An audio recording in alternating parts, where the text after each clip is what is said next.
YouTube, what's going on? It's Juan Gotti here with yet another Washington football team video, and in today's video, we have two topics to talk about. One that's evolving around a serious topic around the virus that's going around in the world, and also another topic where I want to talk about the defense and who's to blame for the struggles coming out of the bye week and somewhat into the bye week. So without further ado, let's get straight into today's video. But before we do, make sure you guys go down below, leave a like on this video, subscribe if you're new, and turn on post notifications so you get notified when I upload a video about the NFL, or in this case, our Washington football team. Let's get straight into today's video. Roll the intro, baby. We are Washington. Let's get it. We Washington, we Washington, we Washington, we Washington, man, we Washington. So, I knew it was a matter of time before this actually affected the Washington football team. I mean, you guys shouldn't be shocked one bit. Now, we were one of the teams that relatively stayed away from COVID and the C virus, but now, I knew, like I said, it was a matter of time before a player actually got infected, player or personnel got affected. So, with that being said, it broke today that a player was tested positive by the COVID virus. You know, the word that we can't really say. I'm barely not even supposed to say COVID, but you know what I'm talking about here. So, a player tested positive. We don't know who the player is as of right now, but players that were close to him and in contact with him is now forced to self-isolate from the team and, you know, Ashburn, Virginia. Now, with that being said, we don't know who the player is. All they gave to us was that the player didn't travel with the team to Detroit. So my understanding and my thinking is that either one, it's a practice squad player, it's an injured player, or just in general, it's not a player that's really important to this team. Now, I could very well be wrong, but that's just my thinking, because if he didn't travel to the team, travel with the team to Detroit, maybe he's just not an important player. But of course, they have to report it because he still plays for the team. Now, looking at the game Sunday, we relatively had everyone that was normally there. No one was really, not there. So that's why I'm thinking maybe it's an injured player, a backup, or just not an important player. So, yeah, it affects us in a way because we want to make sure everyone stays safe. But at a point in time, you knew this was going to happen. I mean, like I forgot what teams were really heavily affected by this early in the season. I can't remember what team had an outbreak. I think it was the Dolphins. I'm not sure. But a team had an outbreak early in the year, and we just knew stuff like this was going to happen. But it didn't affect the Washington football team, but now it hit us. It's only one player to start. It could very well be more players that's affected by the COVID for the Washington football team, but pray and hope that it's not. And once we get the player that's actually tested positive for it, your boy's going to bring the video to you guys. But as of right now, we don't know who it is.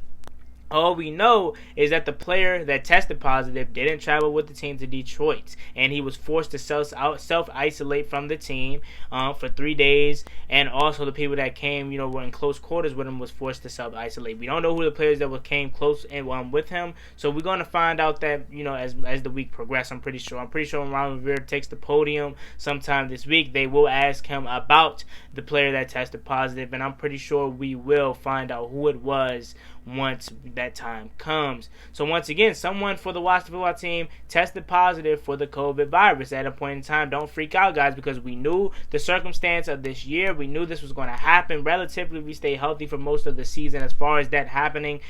So really, I guess this is really the first case. Yeah, Antonio Gandy Golden had it in the off season, but as far as on season, this is really the first case for the Washington football team. Now, the next thing I want to talk about here, the more important one, was who is to blame for the Washington football team's defense and, lackluster pass rush, or not pass rush, run defense. And I guess you could throw pass rush in there. Yeah, I guess you could throw pass rush in there. So, who is to blame? Me personally, I just think it's no one in particular to blame. I just think it's the team effort. From offense to defense to everybody. It's just a team that's really not used to winning, not knowing how to win, and not knowing how to finish. So stuff like this was going to happen. Now, I'm talking more specifically for the Detroit game where, we wasn't able to stop the run.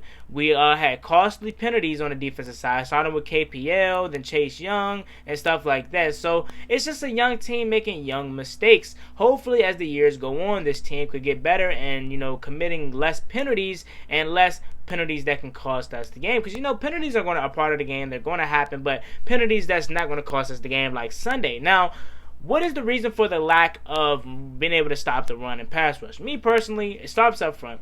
It stops up front with Matt Ioannidis. Matt Ioannidis was the guy that held this glue together, or held this defense together. He was the glue. He was the glue that held this front line together. And the minute that he went down, I was like, it's over.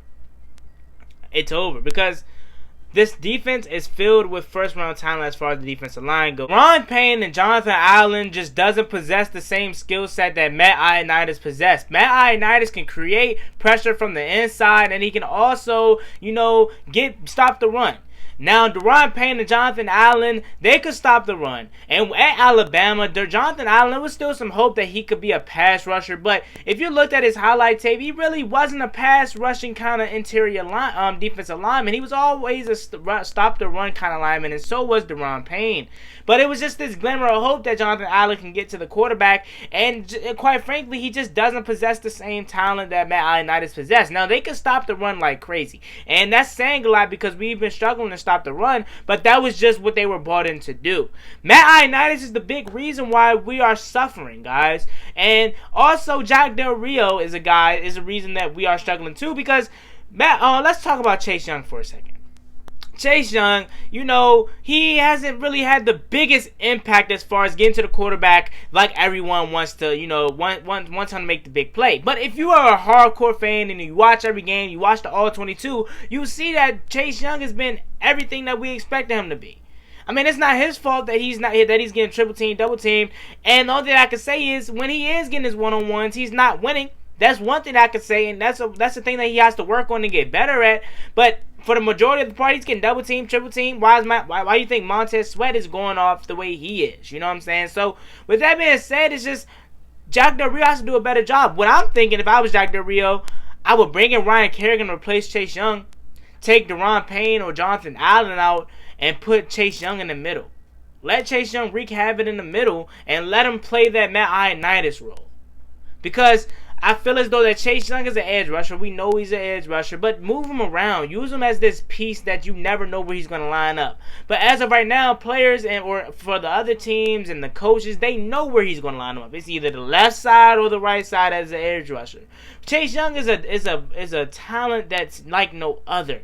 You have to use this guy as a chess piece. Line him up in the inside. Move him out to the outside. You know what I'm saying? Make him stand up someplace. You got to use this guy every which way possible is essentially what I'm trying to say. So basically here, it's no one person that's causing us to play bad on the defensive end. It's all the whole team. You know what I'm saying? Starting from the coaching to the playing. You know what I'm saying? Young teams are going to commit dumb penalties like that. So we just got to deal with it, and unfortunately it's like that, but this is what we all signed up for, the rebuild process.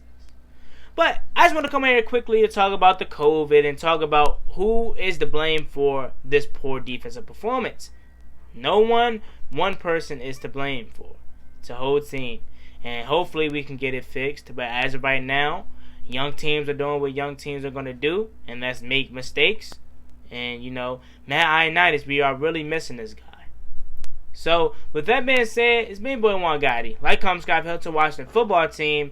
Go down below, leave a like on this video. Let me know how you guys feel about what I said about the COVID and then about who's to blame for the lack of the pass rush and the run stopping.